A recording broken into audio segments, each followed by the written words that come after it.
Okay, today we're gonna be looking at the Battle of Ankara. It seems like, Bayezid has now is coming into conflict with other great powers such as the Mamluks and Timur, who is terrifying to me for his brutality. So yeah, more challenges for Bayezid to overcome. Bayezid is just going through so many challenges. East, west, the man is facing the entire world. Coming to power during a time when Central Asia was embroiled in the turmoil caused by the rapid decline and dissolution of the Mongol successor states of the Ilkhanate and Chagatai Khanate, Timur and his followers would go on to build one of the most formidable Muslim states of the late medieval era. Starting out as the petty warlord of the Balas tribe, the Turco-Mongol ruler would go on to conquer most of the Eastern Islamic world in a series of ruthless military campaigns reminiscent of the Mongol invasions of the early 13th century. During this era, non-Genghis rulers were seen as legitimate. To counter this, Timur set a puppet, Genghis Khan, on the throne and ruled in his name. Smart. So yeah, Timur, if this is the same man, one of his many acts of brutality I think we covered for the simple history video is that he trampled upon 7,000 children. Just to kind of give you an idea of how brutal of a man he can be and how terrifying. And if he sets his eyes, I'm wondering if he's gonna face the Ottomans right now and how the heck that's gonna go. While the Ottomans were preoccupied with Christian armies in Kosovo and Nicopolis, Timur and his followers were on a bloody mission to restore the former empire of Genghis Khan. Beginning with the western portion of the former Chagatai Khanate, over the decades, many regions fell to the war machine of the ruler of Samarkand. By the turn of the century, the Timurid realm stretched from the Armenian highlands in the west all the way to the Indus River Valley in the east, thus making it one of the most powerful and influential Islamic states of its age. As Timur's domains now bordered the Ottoman Sultanate, many of the adversaries of Edirne, such as the many disenchanted Turkoman nobles of Anatolia, saw an opportunity to escape the Ottoman yoke. Bayezid's conquest of Anatolia during the course of the last decade had brought to an end the independence of many local Turkic beyliks of the plateau, and thus their former ruling class were either imprisoned, forcefully incorporated into the Ottoman army as auxiliaries, or were entirely displaced from their holdings altogether. As Timur's empire in the east grew in strength, many of the displaced Turkoman nobility of Anatolia flocked to the Turco-Mongol ruler of Samarkand in the hopes of regaining their possessions from the tyrant of Edirne. Concurrently, many notables from Iraq and Azerbaijan who had been displaced by Timur's recent invasions took refuge at the court of the Ottoman Sultan. Some of these notables included Sultan Ahmed Jaliyir of the Jaliyirid dynasty and Sultan Kara Yusuf of the Karakayunlu. As a result of the policy of hosting political rivals against each other, relations between Edirne and Samarkand began to turn sour by the turn of the century. As an Ottoman-Timurid Cold War set in during the spring of 1400, while Timur was preoccupied with a bloody military campaign in Azerbaijan and Georgia, Bayezid, in an act of defiance against the ruler of Samarkand, took over the towns of Erzincan and Kemer from Mutahatan Bey, a local Turkoman noble who had defected. Okay, it seems like there's gonna be a fight. Bayezid ain't gonna back down, nor is Timur. Timur obviously doesn't seem like a guy who backs down, so a battle seems inevitable between these two great powers. And man, Bayezid, man, he is fighting everybody, dude. Christians in the west, other Islamic nations in the east, he is going for it. I'm kind of amazed by how many enemies this man has fought and overcome. Defected from Edirne and declared for Timur. Not taking kindly to an open attack on his new vassal, Timur responded to the Ottoman incursion with a military campaign of his own. During the fall of the same year, the Turco-Mongol ruler struck deep into eastern Anatolia in a surprise invasion, recapturing Erzincan and Kemer, in addition to putting the Ottoman regional capital of Sivas under siege. Bayezid, who was at the time still leading the ongoing blockade of Constantinople, was unable to respond to the Timurid counterattack. After an 18-day standoff, Sivas would eventually surrender, and so, on Timur's orders, its local garrison was horrifically buried alive. Like I'm saying, man, like, Bayezid, you are messing with a psychopath, bro. Timur is terrifying to me. Like, he's not the kind of guy you want to be. I mean, again, I don't mean to sound like Bayezid has no chance, because we know Bayezid. We've seen his exploits. He's a great leader in his own right. It's just like, Timur terrifies me as a person. That's the thing. I'm like, boy, if you better win, Bayezid, because if like Timur gets his hands on you or anyone close to you, it's not gonna be friendly. He's not gonna be kind or gentle. Yeah. Okay, Timur promised the Sivas garrison no blood would be spilled upon surrender. To keep his promise, he had I'm telling you, the man is a super villain. He's a menace to society. He's like, I'm gonna keep my promise. I'm just gonna kill you in a completely different way. Psychopath. He's terrifying. This dude ran over 7,000 children, trampled upon them with his horse. You don't mess with this man. Like, I don't want to fight him. Okay, Bayezid, bro. I'm looking forward to seeing Bayezid. This is another challenge, but I think this is already probably on paper the most terrifying challenge he needs to overcome now. After the sack and conquest of Sivas, the Timurid ruler turned south and captured Malatya before heading off to begin his military campaign in the Levant against the Mamluks. While Cairo was still paralyzed by political infighting, Timur, in a short and decisive campaign, brutally sacked and occupied the Mamluk Levantine cities of Aleppo. Okay, the reason behind Timur's campaign against the Mamluks was a result of the execution of his envoys by the Mamluk Sultan. Man, this ain't the time to be making enemies like Timur. Hama, Homs, Baalbek, and Damascus. However, while the Turco-Mongol ruler was preoccupied with his Mamluk campaign, the developments from Anatolia began trickling into his tent. The defiant Sultan of the Ottomans, having decided not to stay idle while his newly acquired lands were ransacked, was on the counterattack. By the summer of 1401, if you want to hit a high note, Ottoman forces had marched back into eastern Anatolia, recapturing the towns of Sivas, Erzincan, and Kema back from the Timurids. Yeah, they keep going back and forth, but they keep missing each other. Like, I'm waiting for Timur and Bayezid to directly fight now. Again, Bayezid ain't a coward. He's gonna fight back. We've seen. But again, I'm terrified for him. Like, if Timur, directly meets him. Like, this is gonna be a battle of titans right here, if they finally meet. I'm hoping that they do. I'm really looking forward to... I really want to see these two clash.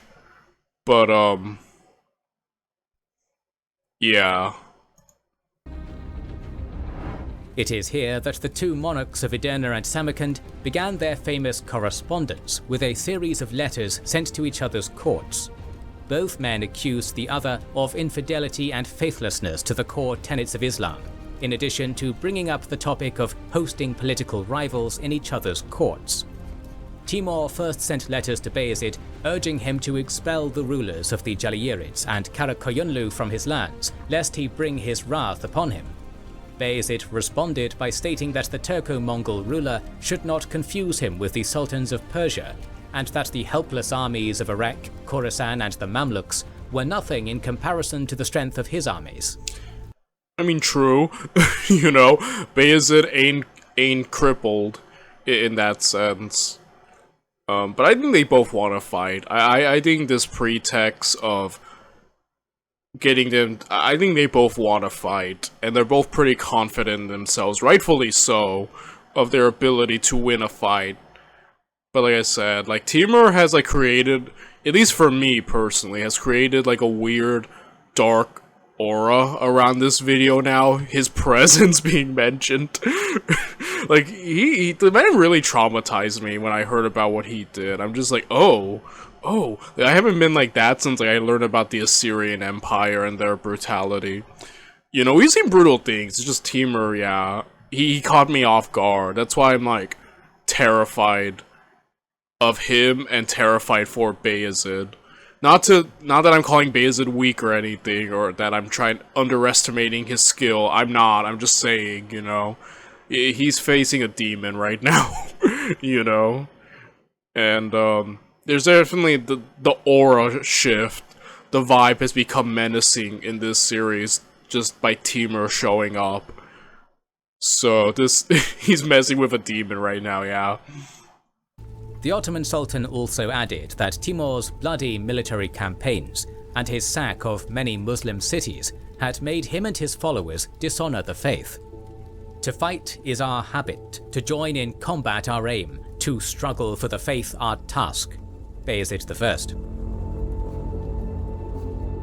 The Timurid ruler responded likewise, stating that his soldiers were the sons of Muslims, unlike the Devshirme ranks of the Ottoman army, and that Bayezid should immediately relinquish his recent conquests in eastern Anatolia to him. There were other provocative letters, which included Timur comparing Bayezid to an ant, or Bayezid writing his name in large... Wait, let me get that. Which included Timur in Anatolia to him. There were other provocative letters, which included Timur comparing... Believe me, you are but a pissmire ant. Do not seek to fight the elephant. Holy crap, now they're just smack-talking each other, like, to the pretext of negotiation. Granted, it was a force to begin with, but like, now it's just, don't mess with me, boy. You don't want this smoke. Bayezid to an ant, or Bayezid writing his name in large... Okay. Bayezid, Sultan of the lands of Rune. Timur, the Tatar upstart. Large gold letters with Timur's in small black letters. The little digs, I love that. The little power moves. And threats to each other's spouses and concubines. Okay, to Emir, Timur beg, whoever does not come to the battlefield and runs away, let his wife be divorced from him. Ooh, bringing in the wives.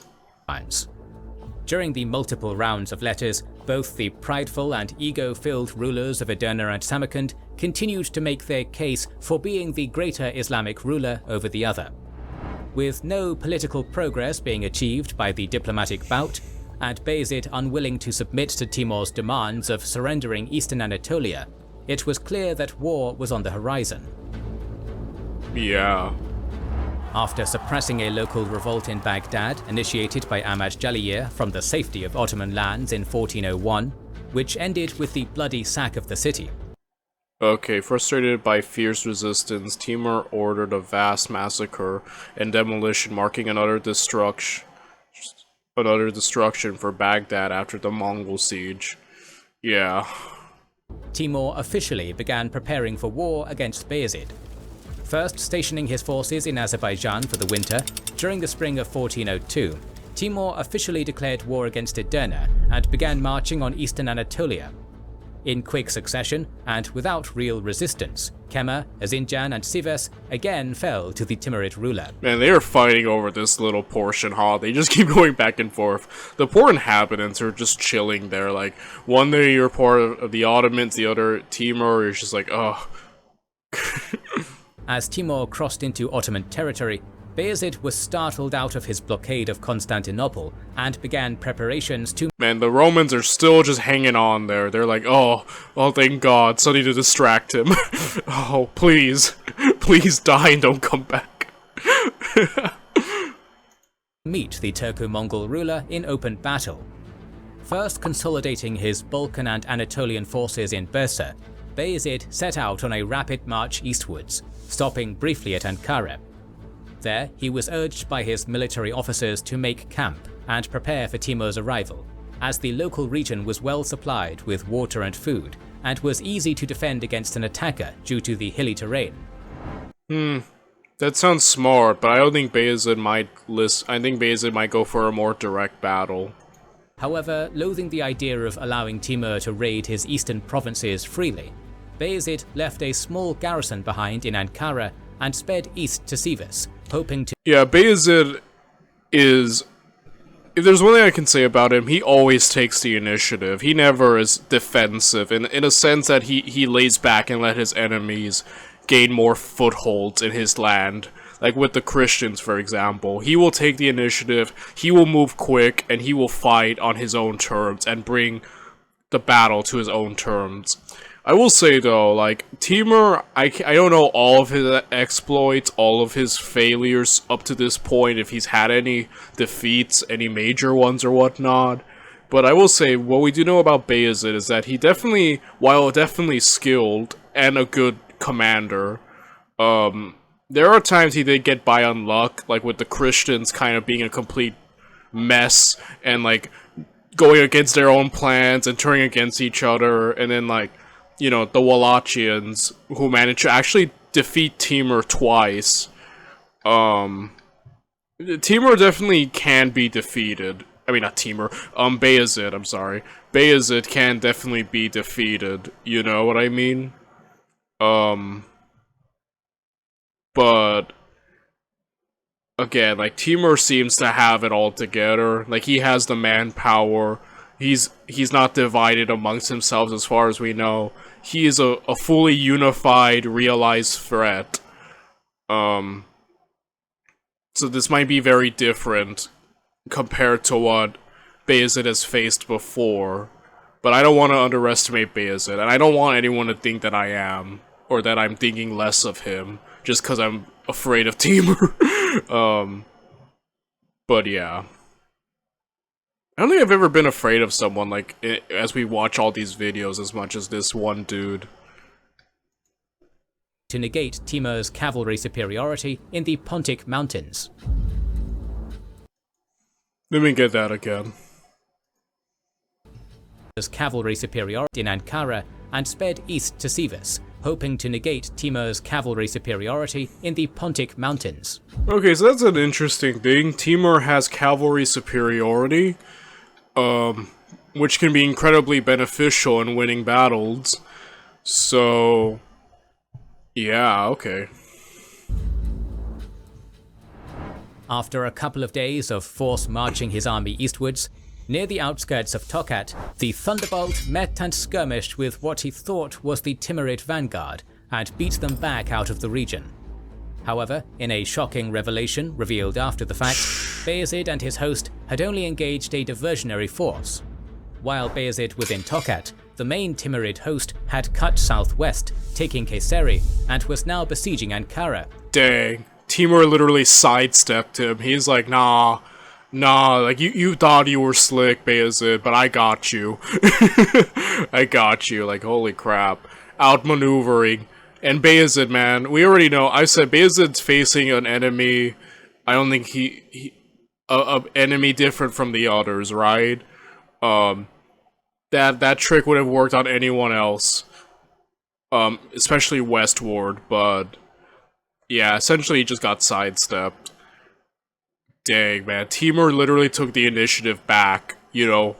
Bayezid was hoping to take it as he usually does, with his forced march and lightning-quick movements, but Timur just like, nope. Like, let me go deeper into your territory now. Let me take some more while you're busy thinking you're fighting. Like my vanguard. Wow. Wow.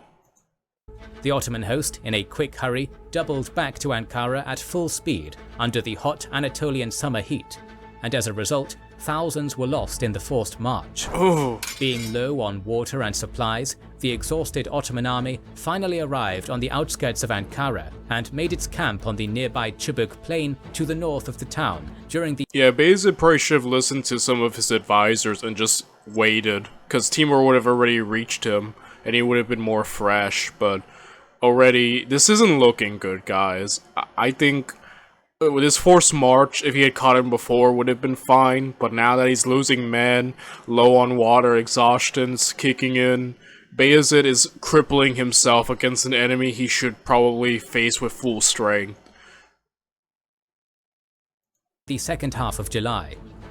Facing a situation similar to the one at Nicopolis, the Thunderbolt made plans to relieve his garrison at Ankara by attacking Timur's host head-on, as he did with the Crusaders under King Sigismund. The Battle of Ankara was about to begin. Yeah, smart move, but I'll say, like, Timur, unlike the Crusaders, is not divided amongst himself. I don't think he's gonna be an idiot either, and, like, make a big error like the French did. The Timurid army outnumbered the Ottoman host by an estimated number of 90,000 to 60,000. Okay, Timur's got war elephants, my favorite war animal, so I'm happy to see the war elephant is back into this series, into this channel. Okay, so I've been interested in Timur's army composition. I did assume, mainly due to trying to emulate Genghis Khan and whatnot, that he had a lot of cavalry, especially being from, like, near the steppes. So that kind of goes without saying. Yeah, a lot of cavalry.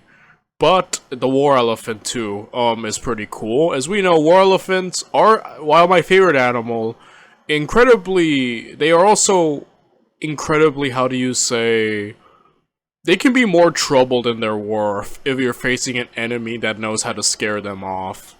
Again, so far I don't think the Ottomans have fought war elephants, have they? So this should kind of still be new to them, so if that's the case, the elephant can actually be effective. But if they can be scared or thrown off, they become kind of more of a hindrance to your army than a benefit. I guess we'll see how the Ottomans deal with the war elephant. But, the cavalry support, there's a lot of cavalry. And I'm just looking at the army composition. This is a really interesting one. And again, I'm not really going to fully comment on the numerical superiority. I mean, that is bad. But again, numerical superiority has been overcome plenty of times in these videos, as we've seen, right?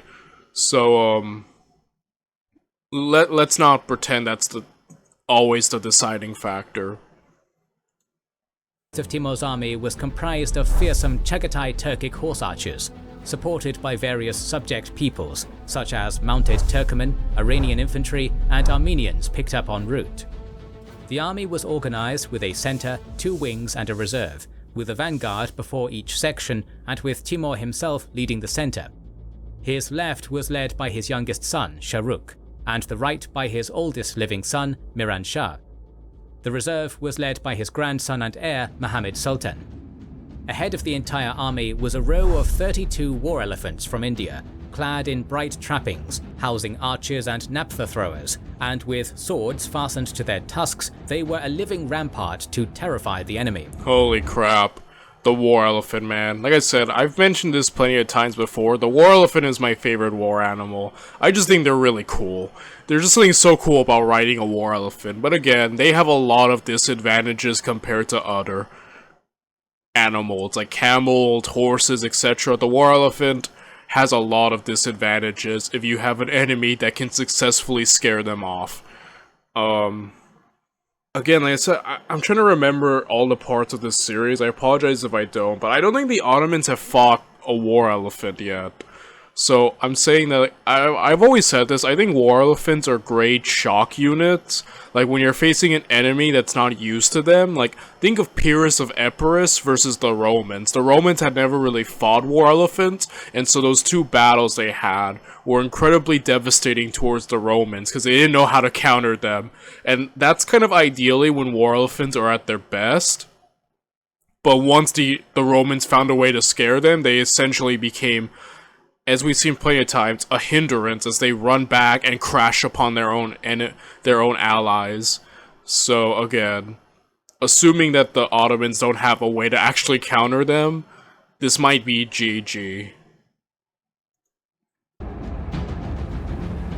Bayezid's army, too, was made up of a diverse set of I'm soldiers. so hyped for this, I'm sorry. The moment Timur showed up, man, everything changed. Not to say I haven't been hyped for this series, but this battle, this is a meeting between 2 titans.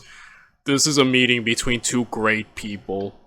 And I always love kind of seeing that, because it's like, you know, this is like a battle among 2 great equals.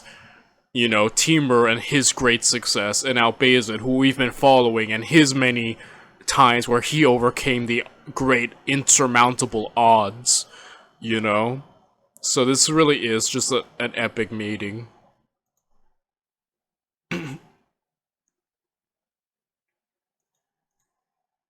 His army, too, was made up of a diverse set of soldiers, encompassing the various regions of his realm. The Ottoman Sultan commanded the centre, alongside his Grand Vizier, Jandelizade Ali Pasha, and the Sultan's 3 sons, Shahzades Isa, Musa, and Mustafa. They were protected by the Sultan's Kapikulu Guard, made up of several thousand elite Janissaries and Kapikulu Sipahi heavy cavalry, in addition to archers and light Azab infantry placed in the vanguard. Bayezid's eldest son and presumptive heir, Suleiman, commanded the left wing, made up of troops mainly from the Balkans, and a large body of recently hired Tartars from the local region. Meanwhile, another son of the Sultan, Mehmed, commanded the rearguard, alongside a contingent of Karakayunlu cavalry. Mehmed, eh? Lastly, the right wing was composed of mainly Anatolian troops, led by the Sultan's late tutor and veteran of the battles of Kosovo and Nicopolis, Kara Timurtash Pasha. The Ottoman Pasha was joined by the Sultan's loyal vassal and brother-in-law, Stefan Lazarevic of Serbia, who commanded 5,000 of his own retinue of heavy cavalry from Europe. During the early hours of July 28th, this is such a unique composition of forces. You know, Mehmed with the Anatolian and even some European forces, while Mehmed has a lot of the East, Persia, India. Like, it really is just a meeting between worlds, isn't it? Like, despite being under the banner of Islam, it does feel like like East more westward kind of. Well, Anatolia is kind of, you know what I mean, right? Again, we'll see. I'm keeping my eye on the war elephants. Like I said, I'm a huge fan of war elephants. The armies of the 2 most powerful rulers of the Islamic world began their struggle for Ankara. Sources differ on who attacked first, but we know that the battle was initially joined between the Ottoman left and Timur's right. Fighting was fierce, and troops under Suleiman were hard pressed, but managed to hold their ground despite the thunderous impact of enemy elephants and their own weariness and thirst. Simultaneously, Timur commanded his left wing to attack the Serbs on the Ottoman far right, while he engaged the Ottoman center. However, the heavily armored knights of Stefan Lazarevic not only held their ground and offered fierce resistance against the Timurid attack, but were even able to go on the offensive. Again, like I said, like, as we know, the Europe's like knights are kind of amazing. Even though like Bayezid defeated them, they still did a lot of damage to Bayezid. So, as we saw, the heavily armored knights, even if you can beat them, they can do a lot of damage to you. That's so cool, like a knight versus war elephants. Like, isn't that just a unique sight? Like, heavily armored European knights versus war elephants. Like, what a unique sight. And everything's kind of going really interesting here. Okay, so Bayezid's left is holding on. Meanwhile, the right is reaching much more success despite being outnumbered. Stefan is doing amazing, and this gap opens up to which Timur has to like close. So far, yeah. And offered fierce resistance against the Timurid attack, but were even able to go on the offensive. After absorbing the initial assault, Okay, according to some sources, Timur admired the Serbians for their fierce prowess in battle, likening them to lions. Yeah, again, don't mess with European knights / cavalry. They are a force. The Serbian knights gained the upper hand by slashing through the lightly armored lines of the Timurid left, driving them back towards their camp. However, seeing that his numerically inferior Serbians had overextended themselves during their pursuit, Bayezid ordered them to halt and regroup with the rest of the Ottoman right wing. Okay, that was a smart move on Bayezid's part. We've seen plenty of times where one side will overextend themselves one flank and then be susceptible to being attacked or too many gaps opening. So that was smart. Bayezid putting a stop to that. As predicted by the Ottoman Sultan, the Timurid left was later reinforced by reserves, and now they began a counter-offensive of their own. Okay, so far pretty good. Timur has just took the attack, and the Ottomans have just held strong against their attack.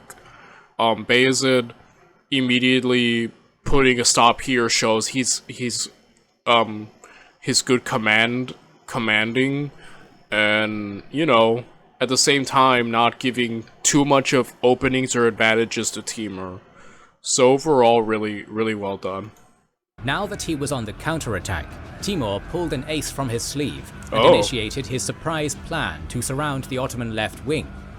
The Turco-Mongol ruler had been in touch with Bayezid's Tatars long before the battle, Oh, no. and had persuaded them to join his struggle against the tyrant of Edirne. During the heat of battle, the Tatar auxiliaries on the Ottoman left flank suddenly changed sides, joining Timur and attacking the rear of the already wavering forces of Suleiman. Dang, dude, holy crap. Okay, that kind of goes hard. You know what I mean? I'm on the edge of my seat. I'm like leaning in. I'm locked in. But I was like, man, Timur's entire army has basically been stopped in its tracks. They weren't breaking through as the Ottomans just held fast. So I was gonna be like, what kind of trick up his sleeve could he pull? But then like this, wow. Bayezid's son Mehmed, who was commanding the reserve, responded by attacking the Tatars from the rear. And although the move alleviated some of the pressure on the Ottoman left, the numbers were on the Timurid side, and Suleiman continued to give ground. Okay, the left is like, there's a lot of problems on the left. Though good on Mehmed for alleviating that pressure, giving Suleiman more time. But I wonder if that's gonna even be enough. With defeat almost certain, the heir apparent of the Ottoman Sultanate struck back at the Tatars and broke through them, starting his retreat back to Edirne. Oh, dang. Okay, if Suleiman might just be leaving, I'm being like, yeah, he probably took a lot of damage, huh? The news of the sudden collapse of the Ottoman left wing spread through Bayezid's ranks like wildfire, and as a result, a general panic erupted. Upon hearing the devastating news on the opposite side of the battlefield, the Anatolian auxiliaries, led by the former notables of the recently conquered Turkic Beyliks, also switched sides and began harassing the Ottoman right and center. Oh, dang. Holy crap. All the betrayal happening mid-battle. Wow. That's the thing with the Anatolian thing expansion from Bayezid, right? Like he mentioned last video or this one, that a lot of Anatolia was ruled by other Turkish tribes with their own nobility and, power, and Bayezid essentially absorbed them all, either imprisoning nobles or forcing them to be soldiers. So that makes sense, there's resentment, and Timur almost kind of comes across as this liberator from the oppressive Ottomans. Granted, I think Timur would be more terrifying to be under, personally, but, still, that's how he's being portrayed. And now, just everyone is taking their aggression on Bayezid. Dude, I think Bayezid's about to lose. He's already lost his left, unless Mehmed. But even then, Mehmed seems incredibly, outnumbered, so... And now his right is falling apart, with more betrayal. From the rear. It is most likely that these Turkoman nobles saw an opportunity to regain their independence from Edirne by working closely with Timur, and thus betrayed their liege lord in his darkest hour. As chaos and confusion engulfed the Ottoman army, Timur's entire army began a general advance forward, resulting in heavy Ottoman casualties. Yeah, they were already outnumbered, but look at these graphics, even more outnumbered. Like, Bayezid only has a small number of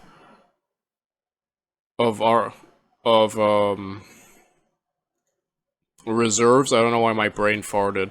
But look at all that Timur still has. Like, ugh. Still loyal Stefan Lazarevich, who had just learned that the Anatolian auxiliaries had betrayed their cause, disengaged the battered Timurid left and attacked them from the rear, cutting his way through to Bayezid.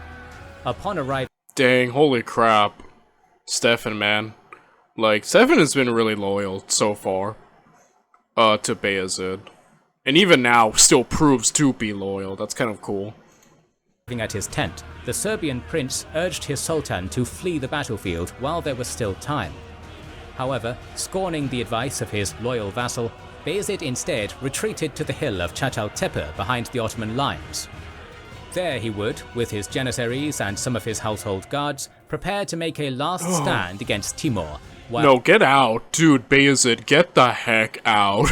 Like, listen and live to fight another day. This ain't good. You don't... Probably this... Oh my gosh, he's about to be jumped. At this point, yeah, everyone else is scattered. There's no way he can win now. This is a L. Yeah, get out, because falling into Timur's hands sounds terrifying. At this point, hope you die now. Just hope that you die and Timur does not get it.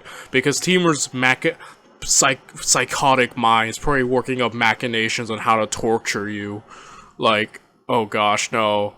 No, the falling into his hands sounds like the worst fate you could have. While the rest of his army retreated from the battlefield. With Shahzade Suleiman, Mehmed, Isa, and now his Serbians gone from the corpse-filled Chubuk plain, the Ottoman Sultan, with 2 remaining sons, Musa and Mustafa, led what was left of the Ottoman army in a hopeless struggle against all odds.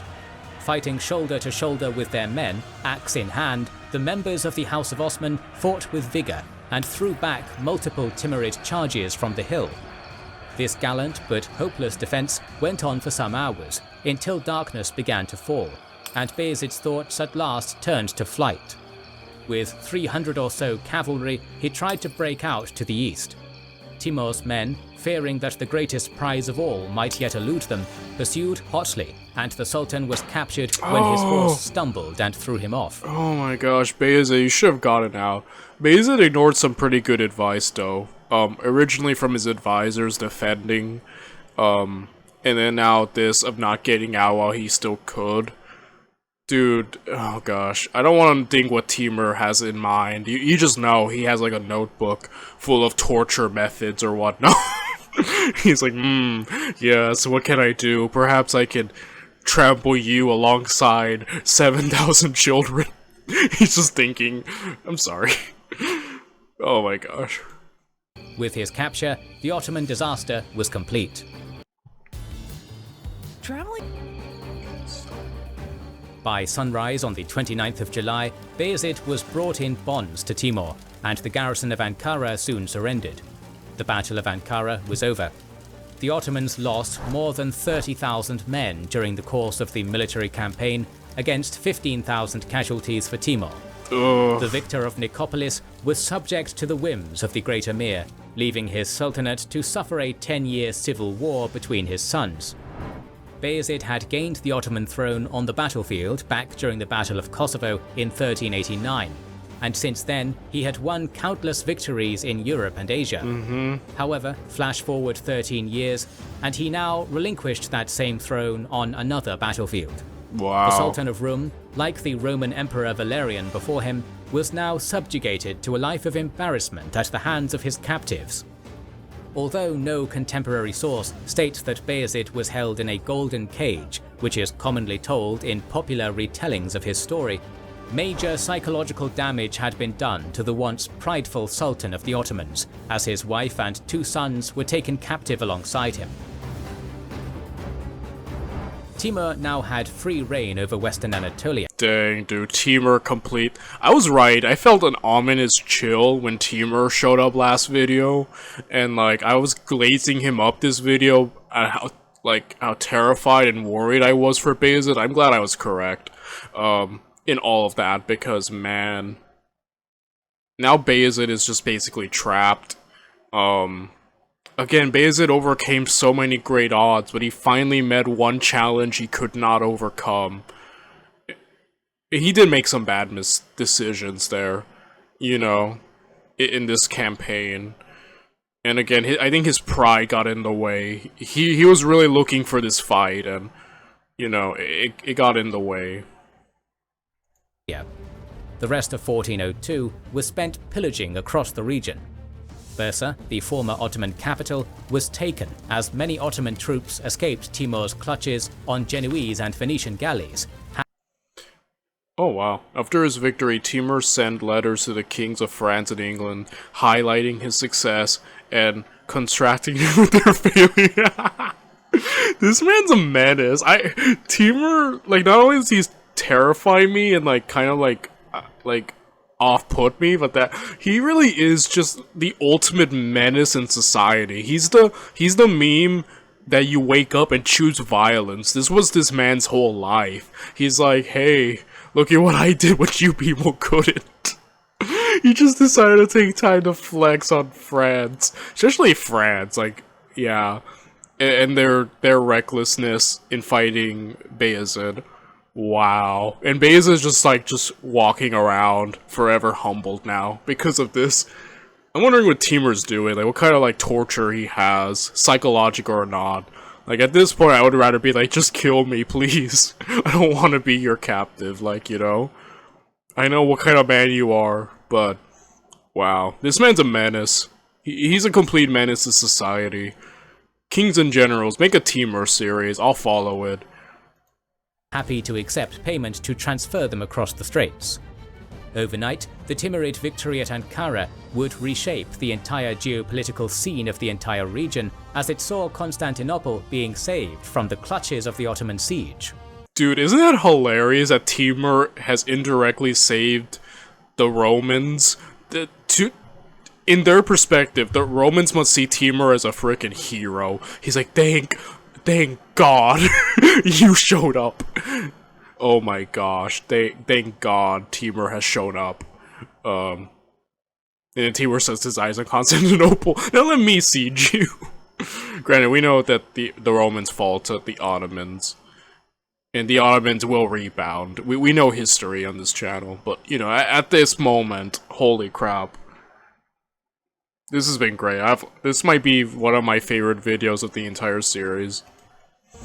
With the tides turning in their favor, by the fall of the same year, Byzantine envoys en masse arrived in Anatolia and began showering Timur with gifts in the hopes of potentially forming an alliance against the remaining Ottomans. Also, as a result of the decisive battle, the Turkoman notables who had sided with the Great Emir were given back their independence from Edirne, thus wow, undoing all... Dude, Timur's PR must be amazing. Everyone is flocking to this man. They're like, you are the liberator, Timur. You have saved us from Ottoman oppression. Like, he's basically become the rallying hero.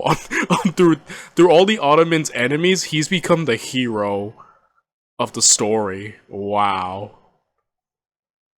Okay, but all of that undone. Granted, we know the Ottomans will rebound, but at this moment, this is like one of their darkest hours. Okay.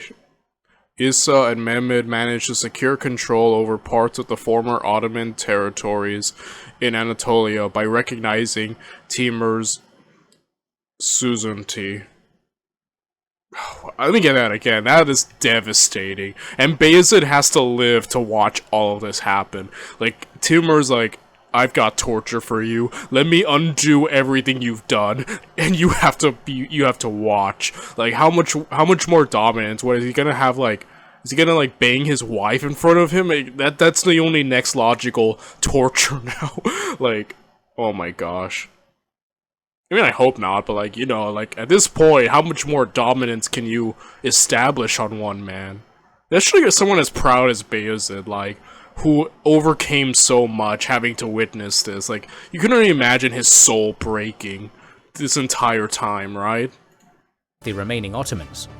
Also, as a result of the decisive battle, the Turkoman notables who had sided with the Great Emir were given back their independence from Edirne, thus reverting all the gains that Bayezid won in Anatolia during his 13-year reign. Ouch! With the Ottoman Sultanate paralyzed, and with the sacking of Hospitaller-held Smyrna during the winter of 1402, Timur officially concluded his military operation in Anatolia and made his way back to his domains. However, by March of the next year, the former thunderbolt of the Ottomans was found dead while in captivity at Akşehir from either suicide via poison or an unknown illness. Yeah, both are very plausible. Even though he had died as a defeated man, Sultan Bayezid I was to be one of the most renowned members of the House of Osman in later centuries, as his lightning-fast military campaigns in Europe and Asia captured the imagination of future generations. Even with the death of their sultan, all was not lost for the Ottomans, as the Timurid threat to their east would subside with the death of Timur 2 years later, which resulted in the rapid collapse of his former realm. Okay, that's like the best luck, yeah. Wow. We're gonna end the video right here, guys, but that was amazing. We're gonna watch now the Ottomans claw back, you know, and gain back their power, but man.